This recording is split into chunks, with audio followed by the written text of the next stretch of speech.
Hi అండి, నమస్తే. This is Vijaya. Welcome back to my channel. ఈరోజు ఏంటంటే నేను సమ్మర్ కేర్ గురించి చెప్పాలనుకుంటున్నానండి. ముందుగా చెప్పే ముందు ఏంటంటే నా వీడియోస్ ఇంతకుముందు ప్రీవియస్ వీడియోస్ చూసి నా ఛానల్ని లైక్ చేసి సబ్స్క్రైబ్ చేసి కామెంట్ చేసి షేర్ చేయండి. ఇలా చేస్తే ఏంటంటే సబ్స్క్రైబ్ చేసిన తర్వాత బెల్ ఐకాన్ ప్రెస్ చేసి ఆల్ అనేది క్లిక్ చేయండి. చేస్తే ఏంటంటే నా కొత్త న్యూ వీడియోస్ అన్నీ మీకు మిస్ కాకుండా వస్తాయండి. సుత్తి లేకుండా సూటిగా వీడియోలోకి వచ్చేస్తున్నాను. అదేంటంటే ఈరోజు సమ్మర్ కేర్, ఇంకా సమ్మర్ ముందు ముందు వస్తుంది కదండి, టోటల్ సమ్మర్ కేర్ చెప్తున్నాను నేను. సమ్మర్లో ఏమేమి చేయాలి, డోంట్స్ ఏంటి, డూస్ ఏంటి అనేది నేను చెప్తానండి. అయితే నేను మధ్య మధ్యలో చిన్న చిన్న వీడియో క్లిప్పింగ్స్ కూడా మీకు యాడ్ చేస్తూ ఉంటాను, మీకు ఇంకా బాగా అర్థం అవ్వడానికి. సో ఫస్ట్ ఆఫ్ ఆల్ ఏం చేయాలంటే, ముందు సమ్మర్ కేర్లో ముందుగా ఏంటంటే మొక్కలకి ఫస్ట్ తీసుకోవాల్సింది ఏంటంటే, మన టెర్రస్ మీద ఏమైనా తీగ జాతి మొక్కలు ఉంటే అక్కడికి మన మొక్కల్ని ఫస్ట్ షిఫ్ట్ చేసేయాలి. ఇప్పుడు ఆ వీడియోలో చూడండి. నేను చిక్కుడు పందిరి ప్యాకించానండి. చిక్కుడు పందిరి నీడ కిందకి నేను ముందుగా నా మొక్కలన్నిటినీ పీవీసీ స్టాండ్స్ పెట్టుకుని మొక్కలన్నిటిని జరిపేసుకున్నానండి. నేను ఎండలో షూట్ చేస్తున్నాను ఇది, అందుకే ఆ నీడ అది పడుతుంది.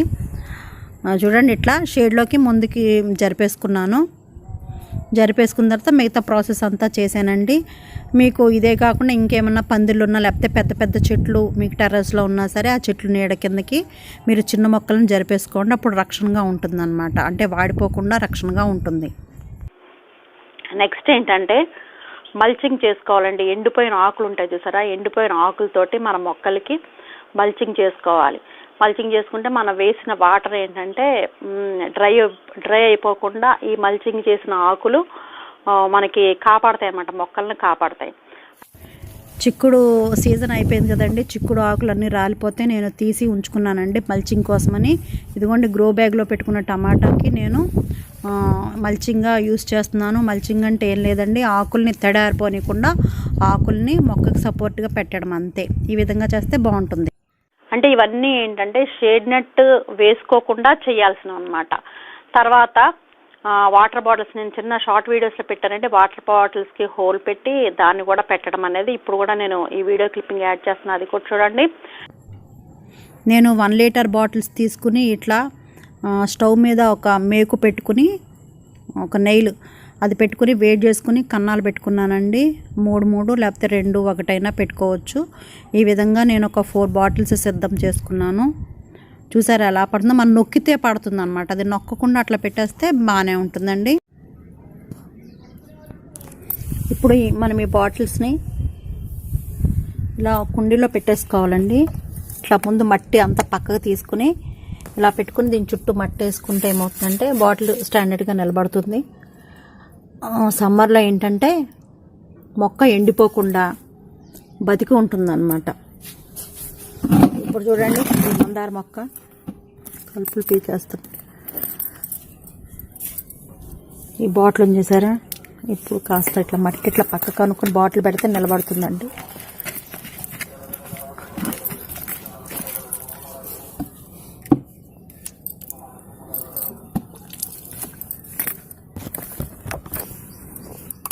ఇదిగోండి, గులాబీ మొక్క ఉంది చూసారా. గులాబీ మొక్కలు సెన్సిటివ్ అని చెప్పుకున్నాం కదా మనము, దీనికి కూడా నేను ఒక బాటిల్ ఇలా పెడుతున్నానండి. ఇక్కడ మధ్యలో గ్యాప్ పెట్టాను. ఇలా మనం సెట్ చేసుకుంటే ఏమవుతుందంటే మన ఊరు వెళ్ళినా చేసినా 1 or 2 days లేట్ అయినా సరే మొక్క చనిపోకుండా ఫ్రెష్గా ఉంటుందండి. తర్వాత వచ్చి మనకి ఏమైనా కొద్ది ప్రాబ్లమ్స్ ఉంటే మళ్ళీ మనం ఎక్స్ట్రాగా వాటర్ ఇచ్చుకోవచ్చు. ఇది ఒక టిప్ అండి సమ్మర్ కేర్లో. ఎన్ని మొక్కలు ఉంటే అన్ని, చిన్న కుండీలకి అయితే ఒక చిన్న 500 ml ఉంటుంది కదా, అది పెట్టేసుకోండి, లేకపోతే ఈ విధంగా పెట్టుకోండి. వాటర్ మనకి పెట్టేటప్పుడు ఏమంటే ఎక్కువ కారినట్టు అనిపిస్తుంది కానీ సింగిల్ డ్రాపే అవుతుందండి. ఇప్పుడు నేను ఇలా పెట్టాను కదా, ఇది ఒక 4-5 days వరకు వస్తుందండి సింగిల్ డ్రాప్గా అట్లా పడుతూ. ఓకేనండి. ప్లస్ ఇంకోటి ఏంటంటే చీరలు, పాత చీరలు ఉంటాయి చూసారా, పాత చీరలు ప్లస్ జెంట్స్ యూజ్ చేసే లుంగీలు, పంచలు కానీ, అదేవిధంగా కాటన్ చున్నీస్ కానీ, ఇవన్నీ ఏంటంటే చాలా లో కాస్ట్ అసలు నో కాస్ట్ అండి. ఇవన్నీ నేను ఎందుకు చెప్తున్నానంటే ప్రతి ఒక్కళ్ళు టెర్రస్ గార్డెన్ చేసుకోవాలి, ఖర్చుతో ఉంది అని అసలు స్టార్ట్ చేయకుండా ఉండొద్దు. స్టార్ట్ చేస్తే మనం ఖర్చు లేకుండా ఏదో విధంగా మనము చేసుకోవచ్చండి. అయితే ఇవన్నీ కూడా నేను వీడియో క్లిప్పింగ్స్ యాడ్ చేస్తూ ఉంటాను, చూడండి, మధ్య మధ్యలో చెప్తూ ఉంటాను. సమ్మర్ కేర్లో ఇంకో టిప్ అండి, చీరలు వేసుకోవడము. నేను పాత చీర నాది గ్రీన్ కలర్ శారీ ఒకటి ఉంటే ఇట్లా ఒక వైర్లు కట్టుకుని బట్టలు పెట్టే క్లిప్స్ ఉంటాయి చూసారా, ఆ క్లిప్స్ వాటికి ఆ వైర్ల సహాయంతో ఆ క్లిప్స్ని నేను పెట్టేశానండి. అట్లా చీరని నేను షేడ్ నెట్లాగా వేసాను. ఈ విధంగా వేసుకుంటే కూడా మొక్కలకి నీడ వచ్చి సన్ యొక్క రేస్ కరెక్ట్గా పడకుండా కొత్త కాపాడగలుగుతుంది. ఇంకొక విషయం ఏంటంటే మనం మొక్కలకి ఈ సమ్మర్లో మార్నింగ్ ఈవినింగ్ కూడా వాటరింగ్ చేసుకోవాలండి. అది తడి చూసుకుని వేసుకోండి వాటరింగ్. అయితే ఈవినింగ్ మాత్రం కంపల్సరీగా వేయండి. మార్నింగ్ వేసిన వాటర్ ఏమవుతుందంటే మార్నింగ్ కూడా వేయాలి. మార్నింగ్ వేసిన వాటర్ ఏమవుతుందంటే కొద్దిగా సమ్మర్ వేడికి ఏంటంటే ఆవిరైపోతూ ఉంటుంది, ఎవాపరేట్ అయిపోతుంది.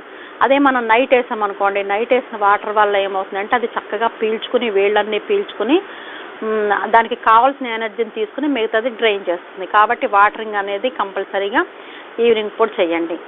నెక్స్ట్ ఏంటంటే ఇప్పుడు మనము ఇదివరకు రైనీ సీజన్లో మళ్ళీ వింటర్ సీజన్లో వాడిన ఆవు మూత్రం కానీ ఆవు పంచకం కానీ అవి ఇప్పుడు వాడొద్దు, ఎందుకంటే అది టూ హాట్ అన్నమాట. మళ్ళీ మేక ఎరువు ఆవు పంచకం అంటే ఆవు యూరిన్ ఒకటి, కవ్ యూరిన్ ఒకటి ఇప్పుడు వాడొద్దంటే అవి విపరీతమైన వేడి ఉంటాయి. వేడి వల్ల ఏంటంటే మొక్కలు స్పాయిల్ అయ్యే ప్రమాదం ఉంటుంది. కాబట్టి దాన్ని అవాయిడ్ చేయండి. అయితే మనం ఘనజీవామృతంతో వేసుకుంటే బెటర్, ఎందుకంటే అది స్లోగా రిలీజ్ అవుతుంది. కాబట్టి మీరు ఆవుది కౌడంగు ఏదో ఒకటి కంపల్సరీగా వాడాలనుకుంటే ఘనజీవామృతంతో నేను లడ్డూల్లాగా ప్రిపేర్ చేసి వేసానండి, నా ప్రీవియస్ వీడియోలు చూడండి. అలా పెట్టుకొని స్లోగా రిలీజ్ అవుతుంది. అది దట్టు ఎరువు కూడా ఏంటంటే ఇప్పుడు మన పశువుల ఎరువు అది కూడా ఉంటుంది చూసారా, డైరెక్ట్గా వేయకుండా వాటర్లో డైల్యూట్ చేసి వేయండి. ఇప్పుడు ఏంటంటే సమ్మర్లో మనము ఇప్పుడు మనం యాజ్ ఎ హ్యూమన్ బీయింగ్స్గా లేకపోతే మిగతా జంతువులు కానీ ఇంకా ఏవైనా సరే ఎక్కువ వాటర్ కంటెంట్ తీసుకుంటాయి. ఇవి కూడా ఏంటంటే మన ఇచ్చే ఎరువులు కూడా ఏంటంటే వాటర్లో కలిపి ఏదో మనం ఏమి ఇచ్చినా సరే లిక్విడ్ ఫర్టిలైజర్స్ ఎక్కువగా ఇవ్వాలి. ఇప్పుడు ఏంటంటే సాలిడ్గా ఉండేవి అసలు వేయకూడదండి, లిక్విడ్గా ఉండే ఇవ్వాలి. ఏంటంటే బియ్యం కడిగిన నీళ్ళు, నేను ఇదివరకు చెప్పాను, బియ్యం కడిగిన నీళ్ళు, లేకపోతే మన కిచెన్ వేస్ట్ అంతా, కిచెన్ వేస్ట్, బియ్యం కడిగిన నీళ్ళు, కోడిగుడ్లు ఉడకబెట్టిన నీళ్ళు, ఇవన్నీ ఒక దగ్గర స్టోర్ చేసి ఒక 2-3 days స్టోర్ చేసి అదంతా వడకొట్టి మొక్కలకి వేయడం, లేకపోతే బియ్యం కడిగిన నీళ్ళు, ఈ విధంగా మనం అప్పుడప్పుడు వేసుకుంటూ ఉండాలి. ఈ ఎరువు వేసినా సరే మనము వాటర్లో డైల్యూట్ చేసేసి వేయాలి. అట్లాగే పుల్లటి మజ్జిగ కానీ ఇట్లాంటివి వాడండి. డైరెక్ట్గా ఆవుకు సంబంధించిన కౌ డంగ్ డైరెక్ట్గా వేయొద్దు, ప్లస్ ఆవు మూత్రము వేయొద్దండి, అవాయిడ్ చేయండి. అంటే మంచిదే, కానీ సమ్మరు అది టూ హాట్. అసలు మనం లిక్విడ్ ఫర్టిలైజర్స్ వేసేటప్పుడు వేప నూనె కానీ ఏమన్నా వేసేటప్పుడు 1 లీటర్కి 5 ml వేస్తాం అసలు ఏదైనా సరే. కానీ మామూలు అప్పుడే 1 లీటర్కి 2 ml వేయాలి ఆవు మూత్రం అనేది. అసలు అయితే ఇప్పుడు నేనైతే అవాయిడ్ చేయమని చెప్తున్నానండి. మామూలు డేస్లో వేయొచ్చు, ఇప్పుడైతే వేయొద్దు. ఎక్కువగా లిక్విడ్ ఫర్టిలైజర్స్ ఇవ్వండి. వీటికి ఏంటంటే ఎక్కువ వాటర్ కంటెంట్తో కూడిన ఫర్టిలైజర్స్ అయితే బెటరు. అది కూడా స్లోగా రిలీజ్ అవుతూ ఉండాలన్నమాట. అంటే బలమైన ఆహారము ఒకేసారి మనము ఇచ్చేస్తే ఈ మొక్కలు అనేవి తట్టుకోలేవండి, హీట్ సమ్మర్కి తట్టుకోలేవు. కాబట్టి జాగ్రత్తగా వాటరింగ్ చూసుకుంటూ ఇవ్వండి. ఇంకా షేడ్ అనేది మెయిన్గా ఉండాలండి. ఏ మొక్కలకి షేడ్ ఉండాలి, ఏ మొక్కలకి షేడ్ ఉండకూడదు అంటే రోజ్ ప్లాంట్స్కి ఎక్కువగా షేడ్ ఉండాలండి. మీరు షేడ్ నెట్ వేసుకోగలిగితే వేసుకోండి. నేనైతే ఫస్ట్ ముందు నేను చిన్న చిన్న వీడియోస్ పెట్టాను చూసారా, అందులో లాగా ముందు నా మొక్కల్ని జాగ్రత్త చేసుకున్నాను. తర్వాత నేను వీలు చూసుకుని షేడ్ నెట్ వేసానండి. ఆ వీడియో క్లిప్పింగ్ కూడా ఇప్పుడు పెడతాను చూడండి. మేము ఇల్లు కట్టించేటప్పుడే బట్టలు ఆరేసుకోవడానికని ఇట్లా టీ షేప్ ఉండే జింక్ పైప్స్ వేయించామండి. దాన్ని ఆధారంగా చేసుకుని కర్రలు పాతేరు నేను ఒక మనిషిని పెట్టి చేయించుకున్నానండి. కర్రలు పాతి దానికి ఏంటంటే బైండింగ్ వైర్స్ ఉంటాయి చూసారా, బట్టలు కట్టే వైర్స్, వాటితో చేసామండి. ఇక్కడ నేను ఇది చూపిస్తున్నాను చూసారా, ఇట్లా ఈ షేడ్ నెట్ వేసిన తర్వాత దీన్ని కేబుల్ వైర్స్ అంటారండి. నేను ఇనప దాంతో చేసినవి పెట్టలేదు, ఈ కేబుల్ వైర్స్ ప్లాస్టిక్ అండి. వీటితో నేను సెట్ చేస్తాను. ఇట్లా రౌండ్గా ఉంటే నేను అది పిక్ మీకు పెడతాను.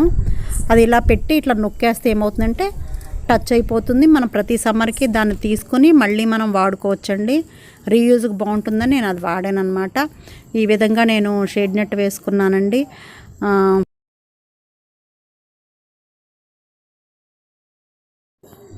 30 అడుగులు పొడవు, ఒక 10 అడుగులు వెడల్పు వచ్చిందండి. దీనికి గాను నాకు ఇతనికి ఇచ్చిన మనీతో కూడా కలుపుకుంటే 1500 దాకా నాకు ఖర్చు అయిందండి. ఒక రకంగా సింపుల్గానే అయినట్టే. ఈ వైర్లు సపోర్ట్గా ఉంటాయండి. ఈ విధంగా అల్లించుకుని నేను షేడ్ నెట్ వేసుకున్నానండి. కొద్దిగా ఉంటే మిగిలితే అట్లా కింద కూడా డౌన్ చేశాను. చాలా కంఫర్ట్గా ఉంది. ఈ షేడ్ కింద మొక్కలన్నీ ఈ విధంగా పెట్టుకున్నానండి. ఇంకా చాలా పెట్టాల్సినవి ఉన్నాయి, ఇంకా సర్దలేదు. ఇంతవరకు అయింది. ఈ విధంగా మీరు కూడా వేసుకుంటారని అనుకుంటున్నాను. అయితే మేము ఇంత షేడ్ నెట్ వేసుకుని ఇంత మెయింటైన్ చేయలేము అనుకున్న వాళ్ళు చీరలు లాంటివి కట్టేసుకుని మన మొక్కలకి కేర్ తీసుకోవాలండి. వాటరింగ్ జాగ్రత్తగా ఇస్తూ ఉండండి. మనం చిన్న చిన్న ఆకుకూరలు ఈ సమ్మర్లో కూడా మనం చిన్న చిన్న ఆకుకూరలు అవి వేసుకోవచ్చండి. పసుపు కొమ్ము అని ఒకళ్ళు అడిగారు నన్ను మొన్న లైవ్లోని. అయితే సమ్మర్లోనే పెట్టుకోవాలండి. అది నేను మీకు అది పెట్టేటప్పుడు చూపిస్తాను. సో ఇంకా ఏమున్నాయండి, ఇంతే టోటల్ సమ్మర్ కేర్ మొత్తం చెప్పేసినట్టున్నాను. ఓకేనా ఫ్రెండ్స్, మనం మనుషులకి జంతువులకి ఎట్లాగో వీటికి కూడా మొక్కలకి కూడా అంతేనండి. వాటికి మనకి తేడా ఏంటంటే మనం కదులుతాము, అటు ఇటు తిరుగుతాము, అవి కదలవు అంతే. కానీ వాటికి కూడా అన్ని హావభావాలు అన్నీ ఉంటాయండి. బాధ విచారం అన్నీ చేస్తాయి. ప్లస్ దట్టు ఏంటంటే ఈ సమ్మర్లో చక్కగా మ్యూజిక్ వినిపించండి. మనం మ్యూజిక్ విని ఎట్లా సేద తీరుతామో ఈ మొక్కలకు కూడా మంచిగా సంగీతం వినిపించండి. సంగీతం వినిపిస్తే చాలా బాగా పెరుగుతాయి అంటే ఎక్కడో నేను ఒక ఆర్టికల్ చదివానండి. ఈ విధంగా మీ మొక్కల్ని సంరక్షించుకుంటారని కోరుకుంటున్నాను. ఈ వీడియో ఎలా ఉందో చూసి మీరు నాకు కామెంట్ బాక్స్లో కామెంట్ చేసి చెప్పండి. ఇంకా ఏమైనా నాకు సజెస్ట్ చేయాలనుకుంటే కూడా సజెస్ట్ చేయండి. ఈ వీడియోని అందరికీ షేర్ చేయండి. ఫస్ట్ ఆఫ్ ఆల్ లైక్ చేయండి, కామెంట్స్ కూడా చేయండి, సబ్స్క్రైబ్ చేసుకోండి. ఓకేనా ఫ్రెండ్స్, ఇంకా మరికొన్ని మంచి వీడియోలతో మిమ్మల్ని కలుస్తాను. Bye bye, see you, thank you all.